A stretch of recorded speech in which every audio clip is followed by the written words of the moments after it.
I went forward at a Billy Graham crusade in '72 at Carter Finley Stadium in Raleigh, North Carolina. My mom probably dragged me down there with my brother, basically, and we became Christians, born-again Christians, as that's what they told us we were. And going into my teenage years, I wasn't really into Bible studies or God or anything like that. So I spent really, I'm just going to fast forward, I kind of spent from 12 to about 45 years thinking that I was a Christ follower. That time frame up to 45, I was just chasing everything I could to be significant, to be loved. There was a void. I didn't even, now as I look back, I didn't even realize there was a void. I didn't really realize the lies that I was actually believing. Lori and I were struggling financially. We were struggling emotionally. We were struggling in just about every area. On the outside, man, we looked good. We had the 5 great kids on the license plate. We were going to a great church. We were involved in ministry. But I was miserable. I literally was miserable. I spent a lot of time walking in the woods talking to God, really just screaming at God because things weren't working out the way I wanted them to work out. I was experiencing a lot of depression, extreme highs, extreme lows, a lot of confusion because I wasn't sure I didn't know how to navigate life. I was a father, a husband, and the feelings of failure were just overwhelming. The depression was pretty heavy. In fact, it got to the point where my wife really insisted that I see some counseling, and at that time, I was all in. I wanted to feel better. I wanted to be healthier, and I knew something wasn't right. What had I done to get to this place of really starting to lose hope, which was starting to scare me then, because that's when I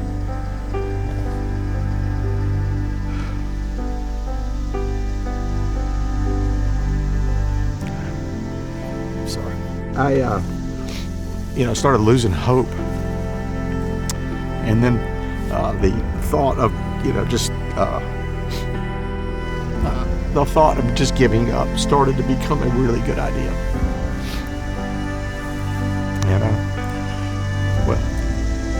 I was starting to buy into that lie that would be a solution to the problem, and I.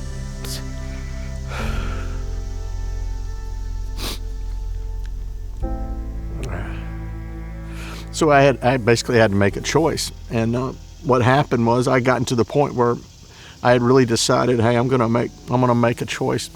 I wasn't totally sure what that choice was. So I drove out to Lake Jordan, August 8, 2008. In my demanding, manipulative way, I went out there to make sure the creator of the universe knew that I was hurting and he better show up. Because if he didn't, I had no problem telling everybody that he was not who he says he was. And I really think that's the day that the old Preston actually died.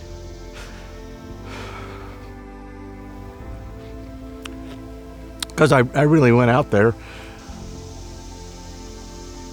looking for answers.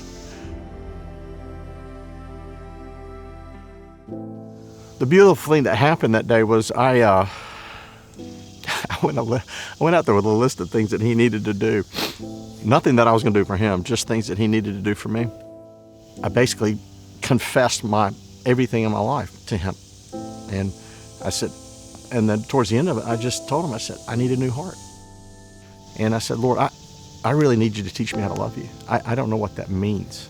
I've been telling people for years I love Jesus. And I said, Lord, I wouldn't know Jesus if he walked up and bit me right now. And as I started to talk to him more on that level, I felt this tremendous hope and love start to overtake. And I really believed at that point, he took that old heart of mine and buried it and put a new one in there and they said, all right, now I got this new heart. I'm walking around this lake and I'm like, okay, I said, I think I can do this love thing.